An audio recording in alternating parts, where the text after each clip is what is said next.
5 തലമുറകളായി നിങ്ങൾക്കൊപ്പം PRS hospital. 1937 September 10 Alappuzha ജില്ലയിലെ കണിച്ചകുളങ്ങര എന്ന് പറയുന്ന സ്ഥലത്ത് വെള്ളാപ്പള്ളി കേശവൻ്റെയും ദേവകിയുടെയും മകനായ 12 മക്കളിൽ അതിൽ തന്നെ ഇരട്ട സഹോദരൻ മൂത്തവനായി ഒരു കുഞ്ഞ് ജനിച്ചു. ഇന്ന് ആ കുഞ്ഞ് കേരള രാഷ്ട്രീയത്തെ അണിയറയിൽ നിന്ന് നിയന്ത്രിക്കുന്ന, ഒരുപക്ഷെ അദ്ദേഹത്തിൻ്റെ ഏത് വാക്കുകളും വളരെ പ്രമാദമാകുന്ന, വിവാദമാകുന്ന വ്യക്തിത്വമായി കഴിഞ്ഞ 10-30 വർഷക്കാലമായി ഒരു സമുദായ സംഘടന, അല്ലെങ്കിൽ സമുദായ സംഘടന എന്ന് പറയാൻ കഴിയില്ല, ഗുരുദേവൻ സൃഷ്ടിച്ച ഉള്ളപ്പോൾ രൂപീകരിച്ചതാണ്, എന്നാലും ഒരു സംഘടനയെ വളരെ മനോഹരമായി കൊണ്ടു നടക്കുകയാണ്. മറ്റാരുമല്ല, സാധാരണ ചാനലുകളൊക്കെ ചോദിക്കുമ്പോൾ അനിയൻ ഏത് ചാനലാ, എവിടെന്നാ, അത് ഇന്നതാന്ന് പറയുമ്പോൾ അത് പണ്ടേ അങ്ങനെയാന്ന് പറഞ്ഞ് വളരെ മോശമായ വാക്കുകൾ ഉപയോഗിച്ചുകൊണ്ട് ചാനലുകാരെ പോലും കൈകാര്യം ചെയ്യുന്ന, എല്ലാ ചാനലുകാർക്കും പ്രിയപ്പെട്ടിട്ടുള്ള, കേരളത്തിൽ ഒരു ഒന്നൊന്നര വ്യക്തിത്വമായി നിൽക്കുന്ന വെള്ളാപ്പള്ളി നടേശൻ. ഞാൻ ചിലപ്പോഴൊക്കെ ചിന്തിച്ചിട്ടുണ്ട്, ഇദ്ദേഹത്തെ മുഖ്യമന്ത്രിയാക്കിയാൽ എങ്ങനെയിരിക്കും, വെള്ളാപ്പള്ളി നടേശൻ മുഖ്യമന്ത്രി ആയാൽ എങ്ങനെയിരിക്കും. അതൊരു രസകരമാണ്. നായാടി മുതൽ നമ്പൂതിരി വരെയുള്ള ഹൈന്ദവ വിഭാഗത്തിലെ എല്ലാവരെയും കൂട്ടിയോജിപ്പിക്കണം എന്ന് ആലോചിച്ചുകൊണ്ട് പലപ്പോഴും ചങ്ങനാശ്ശേരിയിലുള്ള നായർ ചേട്ടനോട് പലപ്പോഴും വഴക്കുണ്ടാക്കാറുണ്ട്. പല സംവിധാനങ്ങളും ഉണ്ടാക്കി, നവോത്ഥാനത്തിൻ്റെ ഗ്രൂപ്പ് ഉണ്ടാക്കി 10-30 വർഷക്കാലം ഒരു സംഘടനയെ കൊണ്ട് നടക്കുന്നുണ്ട്. ഇദ്ദേഹത്തിനൊരു CPM ചരിത്രമുണ്ട്. ഞാൻ പലപ്പോഴും ആലോചിച്ചു, ഇദ്ദേഹം എന്തിനാണ് CPM ഇത്ര ഗൗരവമായി അദ്ദേഹം CPM സപ്പോർട്ട് ചെയ്യുന്നത്. ബേസിക്കലി അദ്ദേഹം ഒരു CPM കാരനാണ്. പക്ഷേ ഇപ്പോൾ CPM മാത്രമല്ല, കോൺഗ്രസിനെ വിമർശിക്കും. BJP മകൻ BDJS ഒക്കെ ഉണ്ടാക്കിയതുകൊണ്ട് ഒരു പാലമുണ്ട് എന്നൊക്കെയാണ് ആളുകൾ പറയുന്നതാണ്. ഞാൻ കണ്ടിട്ടില്ല, അതിലൊരു കാണാൻ പറ്റാത്തൊരു പാലമാണ്. അതുകൊണ്ട് ഞാനത് അറിയാത്ത മകനൊക്കെ മന്ത്രിയൊക്കെ ആവുക, കേന്ദ്രമന്ത്രിയോ അല്ലെങ്കിൽ കേരള സംസ്ഥാനത്ത് BJPക്ക് ഒരു ഗവൺമെൻറ് വന്നാൽ അതിലൊരു മുഖ്യ സ്ഥാനത്ത് വരികയൊക്കെ ചെയ്താൽ സ്വാഭാവികമായിട്ട് അച്ഛൻ എന്നുള്ള നിലയിൽ വെള്ളാപ്പള്ളിക്കും സന്തോഷിക്കാമല്ലോ.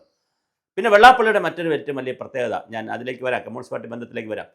VS അച്യുതാനന്ദൻ, യാതൊരു ജാതിയും മതവും വർഗ്ഗമില്ലാതെ വെള്ളാപ്പള്ളിയൊക്കെ നന്നായി വിമർശിക്കുന്ന അച്യുതാനന്ദൻ മുഖ്യമന്ത്രി ആയപ്പോഴും വെള്ളാപ്പള്ളിക്ക് ഭയങ്കര സന്തോഷമായിരുന്നു. അപ്പോൾ ആളുകൾ ചോദിച്ചു, നിങ്ങൾ എന്തിനാണ് സന്തോഷിക്കുന്നത്, താങ്കൾ എന്തിനാണ് സന്തോഷിക്കുന്നത്, പിന്നെ അച്യുതാനന്ദനല്ലേ മുഖ്യമന്ത്രി, അയാൾ കമ്മ്യൂണിസ്റ്റുകാരനാണ്. അപ്പോൾ പറഞ്ഞു, കമ്മ്യൂണിസ്റ്റുകാരനാണെങ്കിൽ അതേ ഈഴവനാണല്ലോ.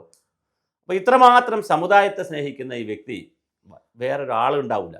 അതിനുവേണ്ടി വഴക്കുണ്ടാക്കുക, പട നയിക്കുക, ആരോടും വഴക്ക്. മലപ്പുറം വേറെ ജില്ല എന്നൊക്കെ പറഞ്ഞു കളഞ്ഞു, വേറെ രാജ്യമാണെന്നൊക്കെ, ജില്ലയല്ല മലപ്പുറം വേറെ രാജ്യമാണെന്നൊക്കെ പറഞ്ഞു കഴിഞ്ഞു. എല്ലാ ആനുകൂല്യം കൊണ്ടുപോകുന്നതെന്ന് പറഞ്ഞു കഴിഞ്ഞു. മുസ്ലിം കമ്മ്യൂണിറ്റിയും ന്യൂനപക്ഷ കമ്മ്യൂണിറ്റികളും ഒക്കെ എല്ലാ ആനുകൂല്യം കൊണ്ടുപോകുന്നു. വളരെ വലിയ വിവാദങ്ങൾ ഉണ്ടാക്കിയിട്ടുണ്ട്. എന്നാൽ 1962 അദ്ദേഹം CPM കമ്മ്യൂണിസ്റ്റ് പാർട്ടിയുടെ സ്ഥാനാർത്ഥിയെ തകഴി ഗ്രാമപഞ്ചായത്തിൽ മത്സരിക്കുകയും 6 വോട്ടുകൾക്ക് തോക്കുകയും ചെയ്തു. അതിനുശേഷം അദ്ദേഹം 1964 കണിച്ചകുളങ്ങര ക്ഷേത്രത്തിൻ്റെ പ്രസിഡൻ്റായി. അവിടെ നിന്നാണ് അദ്ദേഹത്തിൻ്റെ സംഘടനാ പാടവം പുറത്തു വരുന്നത്. അതിനുശേഷം അദ്ദേഹം 1995 ഈ പറയുന്ന പോലെ SNDPയുടെ ജനറൽ സെക്രട്ടറി സ്ഥാനത്തെത്തുന്നു. പിന്നെ 10-30 വർഷക്കാലമായി അദ്ദേഹം വളരെ വലിയ തോതിൽ ഈ പ്രസ്ഥാനത്ത് നയിക്കുന്നുണ്ട്. മാത്രമല്ല, അദ്ദേഹം ഇടയ്ക്കിടയ്ക്ക് ഹൈന്ദവ നവോത്ഥാനം, പിന്നെ അതുപോലെ തന്നെ ഒത്തിരി കാര്യങ്ങൾ, വളരെ വ്യത്യസ്തമായ കാര്യങ്ങൾ പറയാറുണ്ട്. കേരള കൗമുദിയിൽ അദ്ദേഹം യോഗനാഥം, SNDPയുടെ ഔദ്യോഗിക മാഗസിനായ യോഗനാഥത്തിൽ എഴുതുന്ന ലേഖനങ്ങൾ, എഡിറ്റോറിയൽ, വളരെ എഡിറ്റ് ലേഖനങ്ങൾ അദ്ദേഹം എഴുതാറുണ്ട്. അത് കേരള കൗമുദിയിൽ പിന്നെ എഡിറ്റോറിയൽ പേജിൽ വരാറുമുണ്ട്. ഇദ്ദേഹം ഇപ്പോൾ പിന്നെ മറ്റൊരു തമാശ എന്ന് പറഞ്ഞാൽ, ഇദ്ദേഹം ജീവിച്ചിരിക്കുമ്പോൾ തന്നെ, സാധാരണ ആളുകൾ ജീവിച്ചിരിക്കുമ്പോൾ അവരുടെ 60 വയസ്സാകുമ്പോഴോ 70 വയസ്സാകുമ്പോഴോ അല്ലെങ്കിൽ 80 വയസ്സാകുമ്പോഴൊന്നും അങ്ങനെ സ്മാരക കെട്ടിടമൊന്നും ആരും പണിയാറില്ല. പക്ഷേ ഇദ്ദേഹത്തിൻ്റെ ജീവിതത്തിൽ ഓരോ ഘട്ടം കഴിയുമ്പോഴും ആ പ്രായത്തെ കണക്കാക്കിയിട്ടുള്ള സ്മാരകമെന്ന് പറയാൻ പറ്റത്തില്ല, സ്മാരകം മരിച്ചു പോകണം, പക്ഷേ അല്ലാതെ രീതിയിൽ ഉള്ള കെട്ടിടങ്ങൾ ധാരാളമായി, ബിൽഡിങ്ങുകൾക്ക് പേര് വെള്ളാപ്പള്ളി നടേശൻ്റെ പേരിൽ വന്നിട്ടുണ്ട്.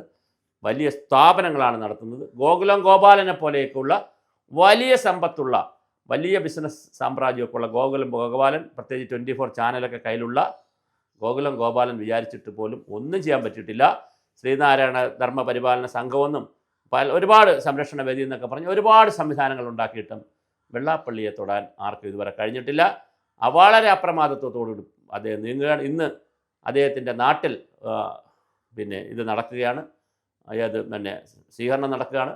ഇതിനിടയിൽ അദ്ദേഹം മലപ്പുറം മുസ്ലിംസിനെ കുറച്ച് ബുദ്ധിമുട്ടുണ്ടാക്കുന്ന വർത്തമാനം പറഞ്ഞ ശേഷം നടന്ന യോഗത്തിൽ മുഖ്യമന്ത്രി പങ്കെടുക്കരുതെന്ന് എല്ലാ മുസ്ലിം സംഘടനകളുമൊക്കെ ആവശ്യപ്പെട്ടു. പക്ഷേ മുഖ്യമന്ത്രി പങ്കെടുത്തു, സജി ചെറിയാൻ പങ്കെടുത്തു, ഇന്ന് ബാലഗോപാൽ പങ്കെടുക്കുന്നു, മന്ത്രി രാജീവ് പങ്കെടുക്കുന്നു, വ്യവസായ മന്ത്രി.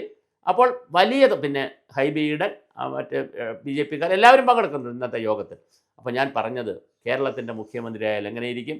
വളരെ മനോഹരമായ ഒരു സമുദായ നേതാവ് എന്നതിനപ്പുറം ഇത്രയും ധാർഷ്ട്യത്തോടു കൂടി, ധാർഷ്ട്യം എന്ന് പറഞ്ഞാൽ പോസിറ്റീവ് ധാർഷ്ട്യത്തോട്, ആ ധാർഷ്ട്യത്തോടു കൂടി ഉറച്ച നിലപാടുകൾ പറയുന്ന, തനിക്ക് ശരിയെന്ന് തോന്നുന്നത് വളരെ കൃത്യമായി ആരെയും നോക്കാതെ, ഒരു ചാനലിനെ, ഒരു പത്രം, ഒരു മാധ്യമത്തെ നോക്കാതെ, എന്താണ് സംഭവിക്കുക എന്ന് നോക്കാതെ വളരെ സധൈര്യം പറയാൻ കഴിയുന്ന അപൂർവം നേതാക്കൾ ഒരാളാണ് അദ്ദേഹം. ഒരുപക്ഷെ സമുദായ നേതാവായി പോകാതിരുന്നെങ്കിൽ, സജീവ രാഷ്ട്രീയക്കാരനൊക്കെ ആയി വന്നിരുന്നെങ്കിൽ ചിലപ്പോൾ കേരള മുഖ്യമന്ത്രിയോ കേരളത്തിലെ മറ്റൊരു മന്ത്രിയോ ഒക്കെ ആകുമായിരുന്നു. എന്തായാലും ഇനി അതിനൊരു സാധ്യതയില്ല.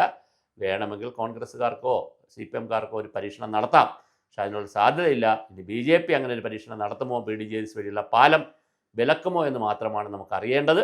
എന്തായാലും അദ്ദേഹത്തിന് എല്ലാവിധ ഭാവുകങ്ങളും. വെള്ളാപ്പള്ളി നടേശൻ അവരുടെ സമുദായത്തിന് വേണ്ടി, പ്രത്യേകിച്ച് ഈഴവ സമുദായത്തിന് വേണ്ടി, സ്വന്തം സമുദായത്തിന് വേണ്ടി ഇത്രമാത്രം പടപൊരുതുന്ന ഒരാൾ കാണാൻ ഉണ്ടാവില്ല. കുമാരനാശാന് ശേഷം ഇത്രയും ദീർഘമായി എന്തെല്ലാം കേസുകൾ, പിന്നെ ഒരുപാട് പ്രതിസന്ധികൾ, ഞാൻ അത് വിശദമായി പറയുന്നില്ല, ഒരുപാട് പ്രതിസന്ധികളും കേസുമായിട്ട് നിൽക്കുമ്പോഴും വളരെ വലിയ നേതാവായി, അജയ്യനായി, അനിശ്ചിതനായി വെള്ളാപ്പള്ളി തുടരുന്നു. വെള്ളാപ്പള്ളിക്ക് പകരം വെള്ളാപ്പള്ളി മാത്രം.